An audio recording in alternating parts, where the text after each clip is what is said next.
2, 3, cric, crac.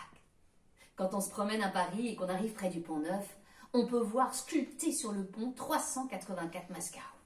Des espèces de visages étranges qui ressemblent un petit peu à des masques de l'Antiquité. Moi, quand je suis passée là, je me suis dit, mais qu'est-ce que c'est que ces visages? Et c'est à ce moment-là que j'ai entendu le pont murmurer. Il m'a raconté cette histoire. Il était une fois un roi qui aimait tout ce qui était grâce et beauté. Oh, ça ne l'empêchait pas pour autant d'être une fine lame. Seulement voilà, ce roi, il avait une peur terrible, il avait peur d'être trahi.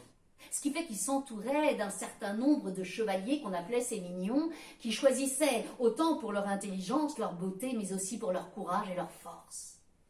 Et ce roi avait épousé une reine qu'il aimait tendrement, qui s'appelait Louise, et tous les soirs, quand il allait se coucher et que la reine le retrouvait, c'était plus fort que lui. Le roi se relevait, il regardait sous son lit, il regardait derrière les rideaux, il regardait par le trou de la serrure, il cherchait, il avait peur que quelqu'un soit là pour le trahir. Alors sa reine lui dit, « Mon roi, vous ne pouvez pas vivre éternellement comme cela. Je connais un homme qui pourrait peut-être vous soigner, vous aider. » « Comment ça, ma reine? Vous connaissez un homme que je ne connais pas. »« Mon roi, si vous voulez aller voir, je voudrais être sûre que vous le gardiez toute sa vie sous votre protection. » Alors le roi hésitait entre la curiosité et la jalousie, la curiosité, la jalousie, la curiosité, la jalousie. Il a fini par opter par la curiosité. Il a dit, bon, certes, j'accepte. Où est-ce qu'il habite, cet homme?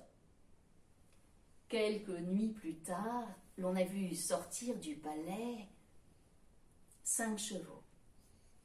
Un cheval avec un homme simplement habillé, un deuxième avec une femme en Amazone, et puis 3 chevaux avec des chevaliers qui portaient un masque sur les yeux.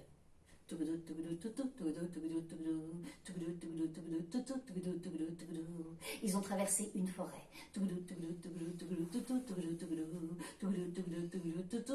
2 forêts. Ils sont arrivés au milieu de la 3e forêt. Et là, vous les avez reconnus. C'était le roi, la reine, avec 3 mignons masqués pour qu'ils ne sachent pas où est-ce qu'ils allaient. Ils se sont arrêtés et la reine a dit « C'est ici !» Le roi a regardé autour de lui, mais enfin, ma reine, ici, mais tout est sombre, je ne vois rien, pas une maison. Qu'est-ce que cela veut dire? Mon roi, regardez cette grotte. L'homme dont je vous parle habite là, à l'intérieur de cette grotte. La reine a mis pied à terre, on a installé pour elle un tapis de mousse, elle s'est allongée pour dormir pour la nuit. Les 3 mignons ont veillé autour d'elle et le roi est rentré à l'intérieur de la grotte. Au départ, il ne voyait rien. Tout était noir, obscur, puis il a vu comme une petite chandelle vaciller. Il s'est approché et là il a vu l'ombre d'un vieillard. Mais seulement cette ombre était pleine de force, de sagesse, à tel point que tout roi qu'il était, il s'est agenouillé. Le vieillard s'approche, dit « Oh mon roi, bon roi, je vous en prie, relevez-vous !» Et le roi est resté toute la nuit dans cette grotte en compagnie de ce vieillard.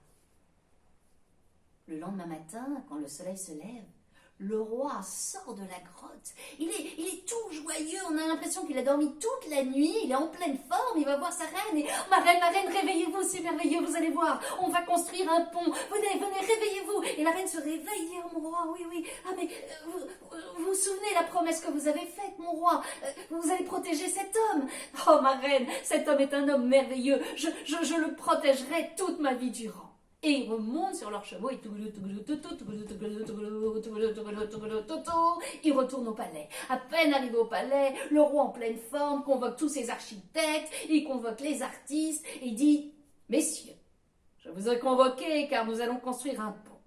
Et je veux que ce pont puisse recouvrir les 2 bras de Seine. » « Sire, ce n'est pas possible. » J'ai dit « Bien, sire. » Et puis, nous allons décorer ce pont et je me charge personnellement de dessiner ce que je voudrais que l'on sculpte sur ce pont. Et vous, messieurs les sculpteurs, ce sera à vous ensuite de faire votre travail. Bien, si. Les cerveaux des architectes fument. Comment faire un pont qui puisse recouvrir les deux bras de Seine? Ils réfléchissent, ils font des plans, ils se mettent à construire.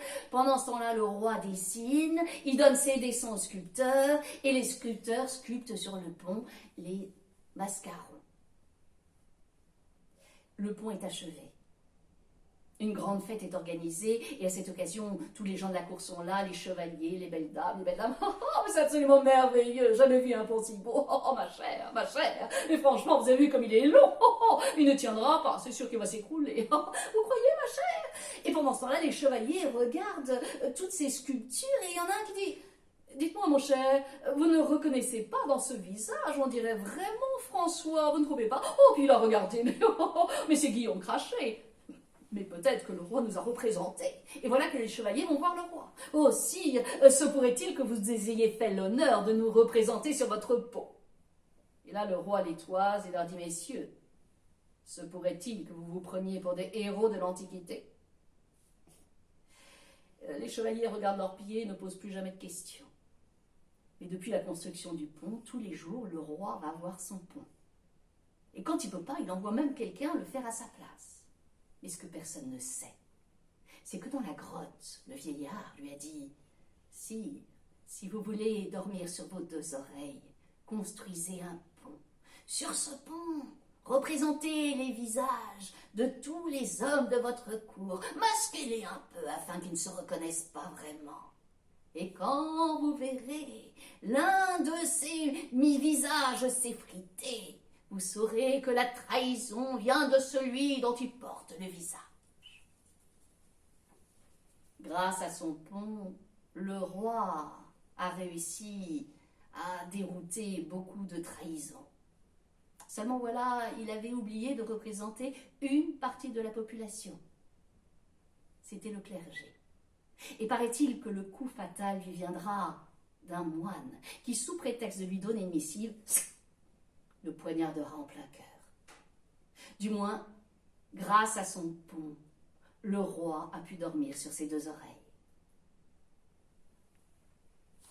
Et crac, l'histoire est terminée.